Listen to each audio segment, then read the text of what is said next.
tem tudo a ver. Só a primeira parte, Vantur, você que está no slide, porque ela nos ajuda a entender que nós não vamos fazer uma experiência verdadeira de Deus enquanto a gente não aprender a se esvaziar. E se esvaziar do quê? Se esvaziar de si e ao mesmo tempo se esvaziar de todas as coisas. Enquanto você não for uma pessoa que se esvazia de si mesmo, das suas próprias convicções, quem sabe até mesmo de certas crenças, não é? Que não são compatíveis com a fé católica. Enquanto você não se esvazia inclusive dos seus próprios bens, às vezes que sem você perceber te acorrentam, você não vai fazer uma experiência profunda de Deus. Então, é bonita essa parte. Me esvazio de mim, né? Vamos ver. Músicos, por favor, juntos. Você é bem-vindo aqui. A casa é sua, pode entrar. Me esvazio de mim, me esvazio de mim.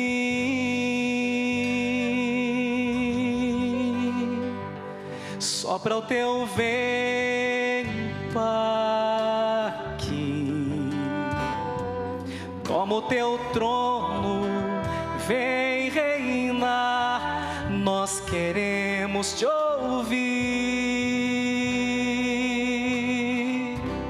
nós queremos te ouvir. Perfeito. E aí os instrumentos calmamente podem continuar. Vejam bem, minha gente, quando você faz uma leitura panorâmica, uma leitura superficial do Antigo Testamento e, portanto, descontextualizada, você pode cair numa armadilha intelectual que muita gente cai, né? E se a gente for sincero e a gente leu a Bíblia, eu acho que a maioria de nós já ficou com essa impressão. Eu mesmo, na minha adolescência e juventude, não entendia muito bem algumas partes do Antigo Testamento, principalmente os 5 primeiros, que para os judeus são a Torá. Torá em hebraico quer dizer lei, e para nós católicos chamamos de Pentateuco. Penta é 5, os 5 primeiros livros, né? Então, eu sempre me questionei também. Só que alguns se questionam, mas têm medo de falar. E às vezes medo de perguntar. Então eu estou aqui para explicar. Então veja bem, uma leitura desatenta e descontextualizada do Antigo Testamento pode nos dar a entender que houve um tempo em que Deus parecia ser aliado dos ricos e poderosos dessa terra. A bênção de Deus, numa leitura pueril, superficial, parecia estar somente voltada e geralmente estava associada ao bem-estar. Então se uma pessoa estava com tudo fluindo, tudo às mil maravilhas, nossa, ela está na bênção, nossa, ela está na graça, né? Porque está tudo indo muito bem. Acontece que se nós olharmos para os apóstolos e vemos como eles sofreram, São Paulo naufragou, São Paulo foi chicoteado, Santa Filomena foi flagelada, como rezamos na ladainha, como seu divino esposo, e foi decapitada com 13 anos de idade. Foi jogada no rio Tibre com uma âncora amarrada a seu pescoço, porque não renegou Jesus, porque disse que Jesus era o Kyrios, isto é, o imperador. Quando você vem à missa, no início da missa você canta geralmente Kyrie eleison, que significa Senhor, tem misericórdia.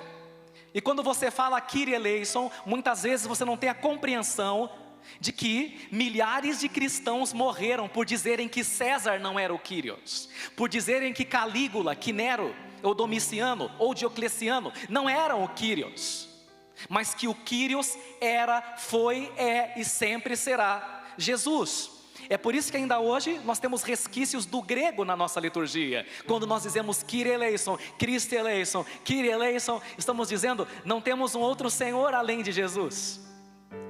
E foi o contrário que os fariseus e os sumos sacerdotes disseram na sexta-feira santa. Eles disseram, não temos outro rei além de César. E os cristãos disseram, olha, nós respeitamos a César e pagamos os impostos, mas o nosso rei, nosso Deus é Jesus, e por isso morreram, né? Então se você olhar para os seguidores de Jesus e você associar as bênçãos de Deus ao mero bem-estar, já mostra que você tem uma catequese incipiente, já mostra que você não entendeu muito bem os eleitos de Deus. E as bênçãos de Deus ainda, numa leitura desatenta do Antigo Testamento, parecem estarem ligadas à riqueza, à abundância de bens. Não é? Você veja Jacó, por exemplo, que passou a perna em Esaú, lembra lá? Não é? E depois não vou entrar no mérito, porque vai lá e pesquisa na sua Bíblia, está no livro de Gênesis, não é? Você vai ver que quem tinha mais ovelhas, mais gados nos seus apriscos ou currais, eram mais abençoados. E veja que eu estou usando aspas. E como se não bastasse, na cultura, na mentalidade judaica, uma família abençoada era uma família numerosa, uma família que podia garantir a posteridade e a descendência. Aí você vê como o nosso Deus vai na contracorrente da razão humana.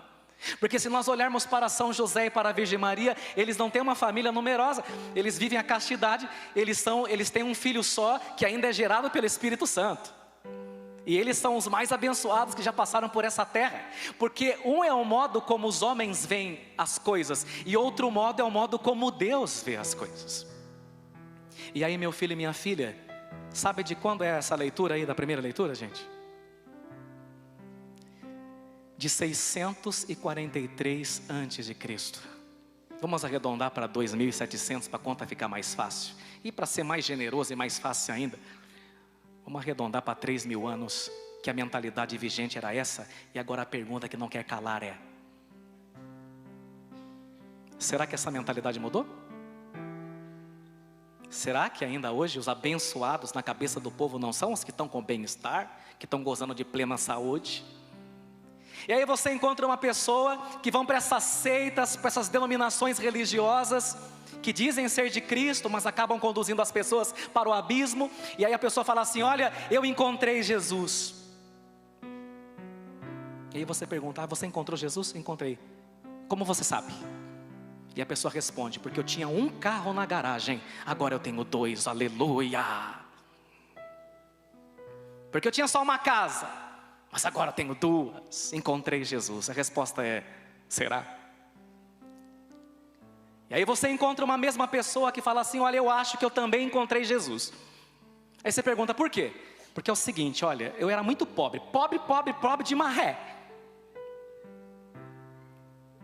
E quando eu encontrei Jesus, eu tinha só 2 pães. Encontrei ele e fiquei com um só. Como assim você encontrou Jesus? Sim, porque o outro eu dei para o meu irmão que precisava. Quem será que encontrou Jesus? Pergunta retórica. Ainda hoje a mentalidade da teologia da prosperidade leva milhares de pessoas para o inferno. Siga Jesus e você vai ser o primeiro que vai chegar a 1 milhão. Só que não. Siga Jesus e você vai ser um mega empresário à la Elon Musk. Só que não. Não é isso que Jesus nos prometeu. E me cite um apóstolo que morreu milionário, e eu largo meu microfone aqui e coloco você para vir pregar. Cita um. Vocês não vão encontrar nenhum. Essa é a primeira coisa. Cuidado com a idolatria da teologia da prosperidade, porque ela é demoníaca, ela não vem de Deus. E nós podemos então aprofundar um pouco mais, não é? Com o passar do tempo, as pessoas foram compreendendo no Antigo Testamento que geralmente, não em todo caso, mas na maioria das vezes, a riqueza era fruto de enganos, trapaças, exploração de operários, de obras fraudulentas, e que, claro, sendo Deus um Deus justo e bom, Ele não poderia compactuar com essa balela, com essa safadeza, com essa libertinagem, com essa corruptela. E aí os salmistas, quem reza salmo sabe disso, não estou chovendo no molhado, né? A não ser que você ainda nunca abriu a Bíblia. Os salmistas começam a ficar indignados com os corruptos, com os ricaços, ricos de forma errônea, de forma fraudulenta. Eles começam daí, mesmo na humildade, a esbravejar, a questionar a Deus. Aí você olha o salmo, né? Tem um salmo que fala assim: Senhor, os ímpios crescem como as palmeiras, o Senhor não vai fazer nada, Senhor, vai deixar. E um deles é o Salmo 94, quando o salmista aí fica doido mesmo de raiva. Ele olha os pobres passando fome, criança pedindo leite, e os corruptos lá em cima, tirando sarro. Aí ele reza, Salmo 94, vê se eu estou inventando alguma coisa. Olha para Deus, Adonai, e diz: levanta-te, juiz da terra, paga aos soberbos o que eles merecem. Até quando, Adonai? Até quando os maus triunfarão? Eles proferem palavras de afronta. Todos esses bandidos, malfeitores, cheios de arrogância e empáfia. Até quando, ó Eterno? Até quando Adonai ficará sem fazer justiça? Salmo 94. Mas eu acho que você também já deve ter entrado nessa paranoia, nesse parafuso de ver gente da sua própria família, pilantra, adúltero, fraudulento, que comercializa drogas, indo de vento em polpa, e você que segue, faz novena, sendo provado, parece que quanto mais reza, mais assombração aparece, e é nessa hora que essa turma começa a tirar sarro de você. O que adianta você ir à missa? O que adianta buscar Deus lá, fez novena para Santa Filomena lá, provado. Os eleitos de Deus são provados, e os que não pertencem a Deus não são provados, porque já pertencem a Satanás. Aprendam isso, não sejam ingênuos, não sejam inocentes demais, não sejam pueris. Agora, a pessoa está indo de vento em popa, aumentando o carro na garagem, morando em condomínio de luxo. Mas a pergunta é, para onde que essa pessoa está indo? Para o céu ou para o inferno? Porque essa é a pergunta que não quer calar. E é nesse contexto que Sofonias, na primeira leitura, no ano, repito, 643 a.C., faz a sua profecia, olhando para os ricos injustos e os pobres, e diz que todos deveriam imitar os pobres da terra e colocar sua confiança no Senhor, porque aqueles pobres da terra, não tendo em quem se apoiar, nem quem os defenda, se apoiam no Deus de Israel, e o próprio Deus de Israel se torna advogado daqueles que não têm capacidade nem possibilidade de se defender. E esses pobres da terra, ou humildes da terra, os dois nomes são corretos, a Bíblia chama de Anauim. Vamos explicar para vocês o que são os Anauim, porque a maioria de vocês não teve oportunidade de estudar a história e geografia de Israel, nem ler o livro de Bright, que fala sobre a história e geografia de Israel, e você não tem obrigação mesmo de saber isso. Quem tem obrigação somos nós, os padres, e por isso estou aqui para ensinar. Veja bem, tinha um grupo na terra de Israel, gente, no ano 643 a.C., que eram chamados de Anauim. Pode pesquisar. Vocês vão ver que eu não estou mentindo. Anauim. No Google você acha. O que eram os Anauins? Não é fácil explicar, mas eu vou resumir. A palavra Anauim é uma palavra aramaica e hebraica, porque o aramaico e o hebraico usam o mesmo alefabete, ou seja, o mesmo alfabeto, tá? Veja bem, Anauim significa duas coisas: significa pobre e significa humilde. Os dois são a mesma coisa. Tanto é que é difícil de diferenciar. Mesmo na nossa cultura brasileira, a gente tem dificuldade no português de dissociar, de diferenciar pobre de humilde. De ver uma pessoa morando numa casa simples, por exemplo, chão de terra, de taipa, o que a gente fala? Fulano mora numa casa humilde, para dizer que a casa é pobre. A gente confunde as duas coisas, e não é a mesma coisa, né? Aí não repare tal pessoa, porque ela é muito humilde. Aí você fala, então ela é santa, né? Porque o santo é humilde. Não, mas o que você quer dizer quando está falando que ela é muito humilde? Ela não pôde estudar, uma pessoa sem instrução. Então, isso não é humilde, isso é outra coisa. Uma pessoa que não teve chance de estudar é outra coisa. E aí você vai percebendo que pobreza é uma coisa, humildade é outra.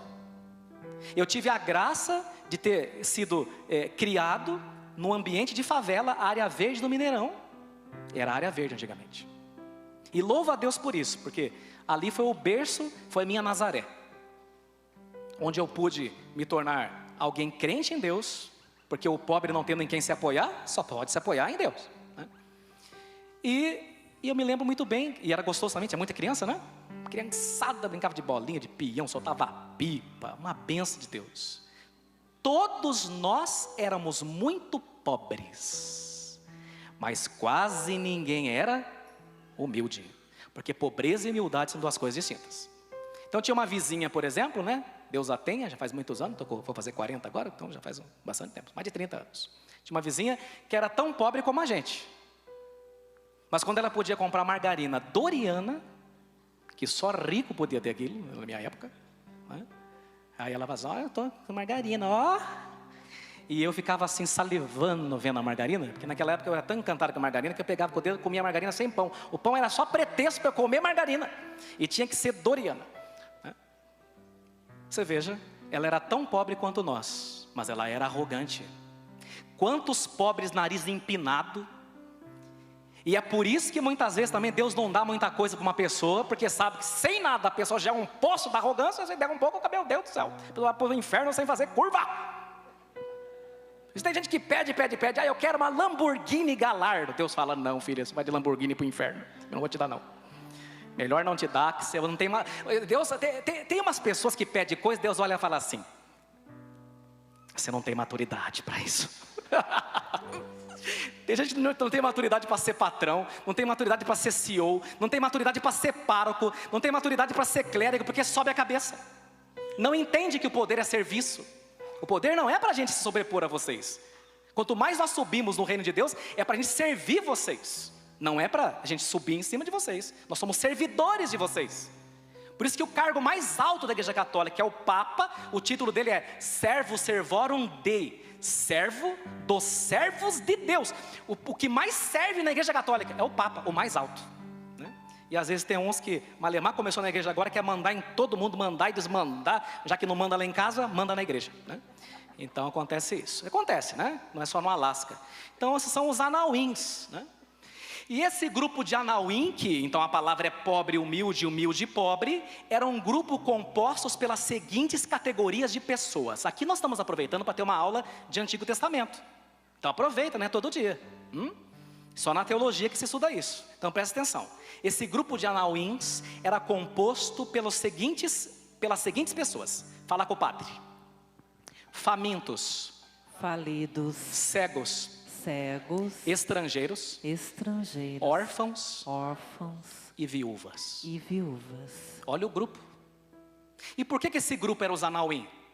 Porque a mulher não podia trabalhar. O marido morria, tinha uma lei chamada lei do levirato, que está no Antigo Testamento, lá no livro de Levítico. Então o que acontece? Se o cunhado não adotasse, ela morria de fome com todos os filhos, porque mulher não podia trabalhar. E se ela não tivesse cunhado, o que ela fazia? Ou morria, e os filhos também, ou virava prostituta. Então muitas eram prostitutas, não todas, mas não porque queriam, eram forçadas. E por isso Jesus falou assim, cuidado, hein, achando que toda prostituta vai para o inferno. Você não sabe o que aconteceu com a vida dela, vai julgando os outros, vai achando que você é Deus. E os órfãos nem precisa explicar. Estrangeiro, não tem terra, expatriado, não tem casa, não tem nada, sem eira nem beira. E os cegos, essas eram as pessoas. E esses pequenos da terra eram suprimidos, os poderosos passavam por cima deles como uma draga, como um tanque de guerra. E foi por isso que Deus disse assim, que a gente deveria imitá-los. E é por isso que no Salmo de hoje, se você prestou atenção no Salmo, você viu lá, ele ampara a viúva e o órfão, o cego, o estrangeiro. É o Senhor quem protege o estrangeiro. Então, tudo bem até aqui? Agora vamos dar um salto a mais. É a primeira vez, atenção para esse dado. A Bíblia é grande, hein? Mais de 10 mil anos para ser escrita. Começou no século 9 antes de Cristo, sob o reinado de Salomão. Então você veja, é a primeira vez em toda a Sagrada Escritura, no ano 643, que a palavra pobre é empregada com uma conotação totalmente nova, já não indicando mais uma condição social, a carteira que você traz no seu bolso, e nem a condição econômica, mas indicando agora, pela primeira vez na história do mundo da Bíblia, uma postura religiosa interior, que é o pobre. Pobre para Sofonias é aquele que, não tendo segurança alguma, confia inteiramente em Deus e se submete à sua vontade. E é por isso que o Salmo vai falar de pobre. Por isso que tem um outro salmo que fala, com carinho preparastes uma mesa para o pobre. E é por isso que no Antigo Testamento pobre tem como sinônimo piedoso, homem e mulher temente a Deus. Veja, não é mais pela sua corrente bancária, veja bem, mas por uma postura religiosa interna de se reconhecer pobre diante da presença do Senhor. E aqui tem uma coisa muito importante. O livro de Apocalipse, gente, que é o último livro da Bíblia, diz para nós de forma clara que todo homem e toda mulher, portanto, todo ser humano diante de Deus é três coisas. Quais são as 3 coisas que todo homem e toda mulher são diante de Deus, segundo o livro de Apocalipse? Fale com o padre. Pobre, Pobre, cego, cego, nu. nu. Nu mesmo, isso mesmo. É pobre porque diante de Deus nenhum homem tem nada que ele não tenha recebido de Deus. Então todo mundo é pobre. Elon Musk, que é o mais rico do mundo, é pobre. Bill Gates é pobre. Presidente Biden é pobre. Todo mundo é pobre diante de... Porque Deus é fonte de toda a glória e toda a riqueza, ninguém se compara a Ele. E o que é que nós recebemos, ou melhor, o que é que nós temos de Santo Agostinho, que Deus já não nos tenha dado? E a segunda coisa, todo homem é cego, porque sem a luz de Cristo o homem não enxerga um palmo do seu nariz. E a terceira, todo homem é nu, peladão. O que significa esse nu peladão? Adão estava nu e Cristo morre nu na cruz, porque a nudez significa no mundo bíblico a fragilidade, a debilidade, a miséria. Cristo morre nu para cobrir a nossa miséria, para que a túnica dele revista a nossa miséria, a nossa fragilidade. Todo homem diante de Deus é nu, é miserável. Sem a graça dele, o homem nada pode. Então todo homem é pobre, é cego e é nu. Todos nós estamos aqui no mesmo barco. E a gente descobre que todo mundo aqui, a começar pelo padre, é, graças a Deus, Anauim. O salmo caminha na mesma perspectiva. Veja aí o seu salmo, por favor. Achou? Vamos lá, minha filha. Leia com o povo o refrão do salmo. Vamos lá, bem bonito. Felizes os pobres em espírito. Por quê? Porque deles é o reino dos céus. Nosso Senhor no Evangelho usa o mesmo termo, corroborando-o, aprofundando. Eu vou começar. Agora veja aí o Evangelho. Primeiro, o padre. Naquele tempo, vendo Jesus as multidões, subiu ao monte e sentou-se. Os discípulos aproximaram-se e Jesus começou a ensiná-los, dizendo o quê? Vocês. Bem-aventurados os pobres em espírito. Por quê? Porque deles é o reino dos céus. Ah, padre, então de acordo com a liturgia desse fim de semana, deixa eu ver se eu entendi bem. Basta ser pobre, lascado, sofrer feito um condenado. Porque falou assim, ó, bem-aventurados os aflitos. Quem não é aflito? Bem-aventurados os que choram. Quem é que não chora? Bem-aventurados os perseguidos. Vai trabalhar lá onde eu trabalho para o senhor ver. Ah, então, glória a Deus, ó. Já estou com a minha carteira, está terminando janeiro. Falei que nós estamos no dia 72 de janeiro, né? Parece que ele acaba. A carteira já acabou, o limite já estourou, né? Não dá nem para fazer uma viagenzinha a mais. Então quer dizer, sou pobre de maré, aflito comigo mesmo, tem uma angústia que nossa. Perseguido, começar pelo meu próprio marido. Então eu estou no paraíso. Ah, se fosse fácil assim, todos os brasileiros iam para o céu, né? Carteira vazia, angústia, aflição. Então o terceiro mundo inteiro está salvo. Só que não é isso. A palavra diz assim: pobres em espírito. Em nenhum momento a palavra disse pobre de espírito. Cuidado. Se fosse pobre de espírito seria tu pneumato, de. Mas é em pneumato. A palavra em grego gerou o nosso em pneumato, em espírito. E meu filho, a diferença é grande.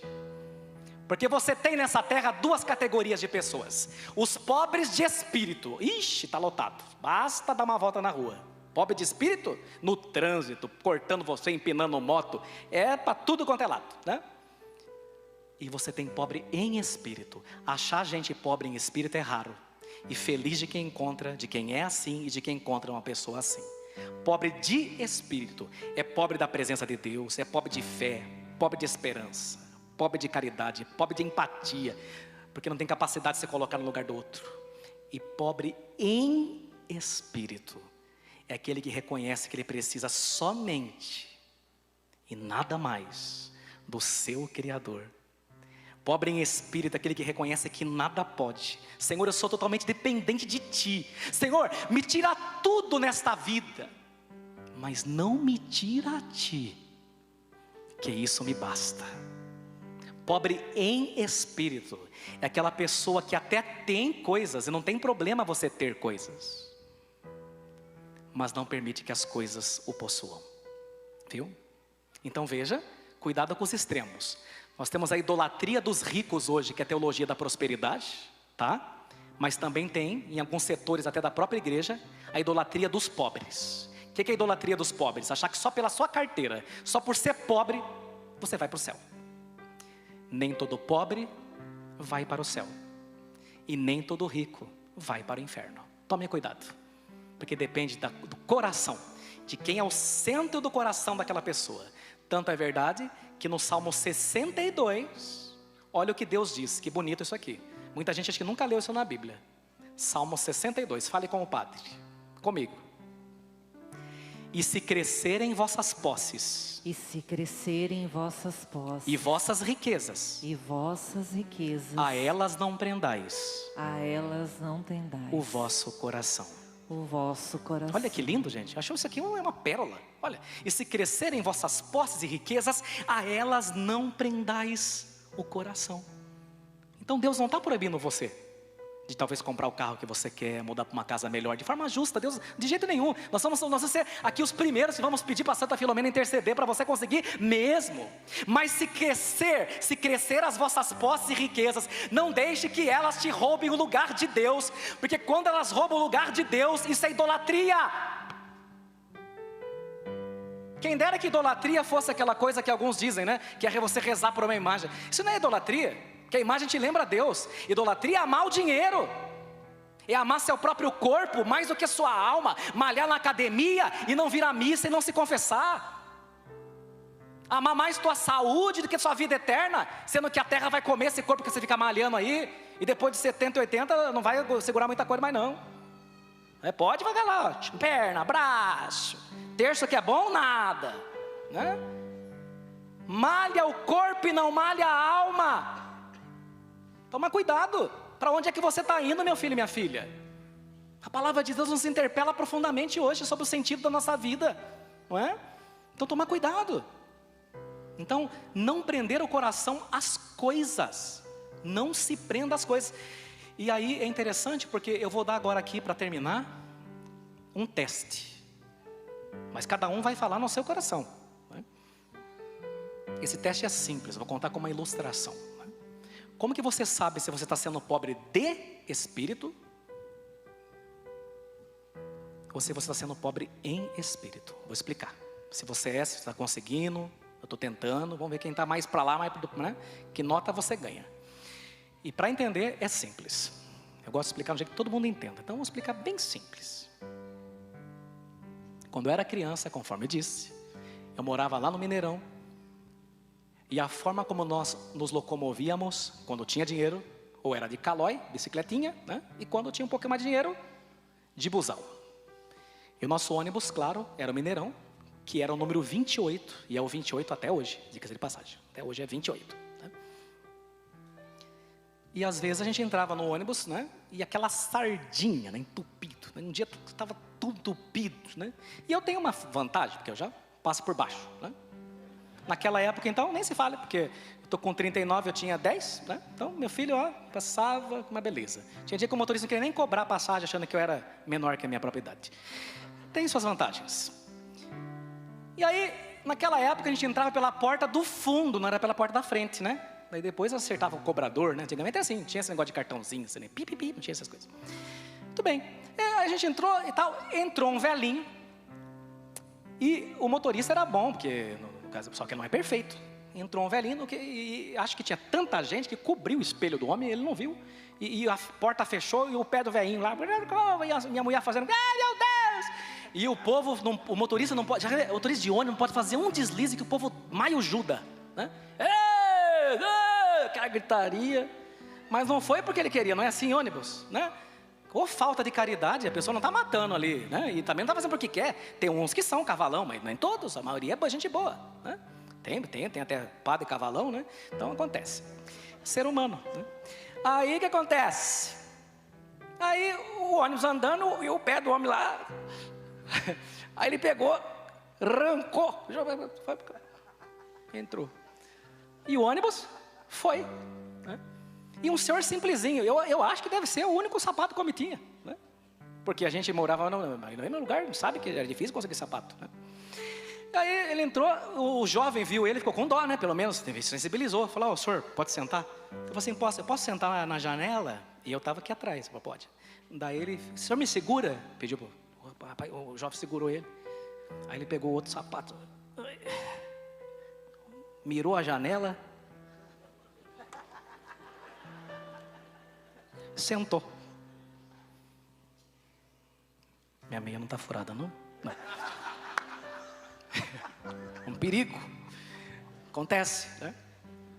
Aí o jovem olhou para ele e falou assim, perdeu o dia hoje, né? Ficou bravo, né? Eu falei, não, estou super feliz.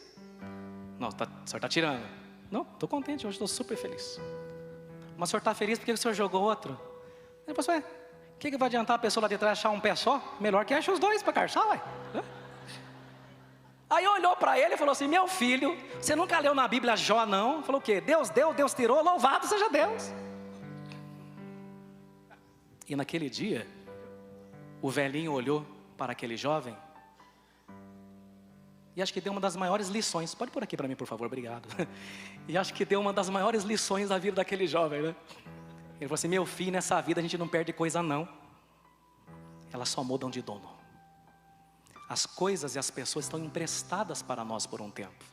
E nós teremos de devolvê-las melhores do que nós as achamos. Quem entrar na sua vida tem que sair melhor.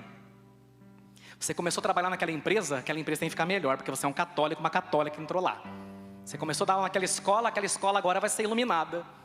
Porque meu filho e minha filha, as coisas não nos pertencem. Elas estão nos emprestadas e nós as devolveremos com juros e correção monetária para Deus. E é por isso mesmo nós temos que ter um espírito de desapego. Deus deu, Deus tirou, louvado seja Deus. E é isso. Mas tem um último nível, que agora é uma frase só. Quando você atinge lá o último nível de desapego, é assim. Você não chora mais porque as coisas terminaram. Mas você sorri porque um dia elas aconteceram. Esse é o passo mais profundo. É você olhar para aquela pessoa maravilhosa, sua mãe, sua avó, seu pai, falar, Senhor, olha, devolver não é fácil não. Mas obrigado pelo tempo que o Senhor deixou essa pessoa na minha vida. Eu sou grato. E eu quero parar de chorar porque as coisas terminaram. E sorrir porque elas um dia aconteceram. Porque um dia eu as tive. Essa é a postura que nos dá paz. E aí você percebe, meu filho e minha filha, que a vida pode tirar tudo de você. Mas se não tira Deus, você tem tudo. Porque quem não perde a Deus, não perde nada. Que como dizia Teresa d'Ávila, tudo passa, só Deus basta.